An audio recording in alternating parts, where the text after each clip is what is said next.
Alright, this is March 3rd, end of day 2 of the Mustang motor swap. We have here the donor car. This is the 1996. It came with an automatic. The 97, which I have, came with a manual. So we had to swap the flywheel off the motor of the 97 and put the flywheel onto the motor of the 96. Today I removed the mid pipes, dropped the transmission. I needed to use some of the bolts from the transmission strap. As you can see, everything in here has been pretty much gutted out. This vehicle and the wiring was not in as good condition as the 97, so I have a problem with the wiring harness and some of the tubing that's on the 96 motor.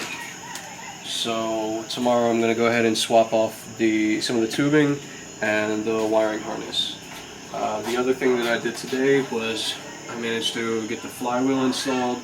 Had to run out and get the pilot bearing and the clutch alignment tool. Got everything all put back together on here. You can see over here on the motor from the 97 that the wiring is in much better condition. Also the tubing. And it hasn't been painted some funky color with some cheapy spray paint.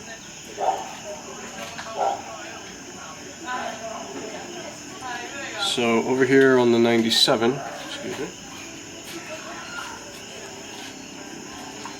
on the 97 I spent today remounting the transmission onto the transmission strap so that I could go ahead and install the mid pipes once again. I had to use the mid pipes from the 96, the blue car, because the mid pipes, I had to cut them to get the motor out of the 97. So everything's ready to put the motor back in tomorrow after I get the wiring harness redone and the tubing. It should be ready to go ahead and drop in probably about midday and realign it with the transmission spline and start reconnecting all the wiring of the wiring harnesses, the tubes and the vacuum lines, gas lines, and hopefully by the end of tomorrow I'll be ready to fire up and ready to rock.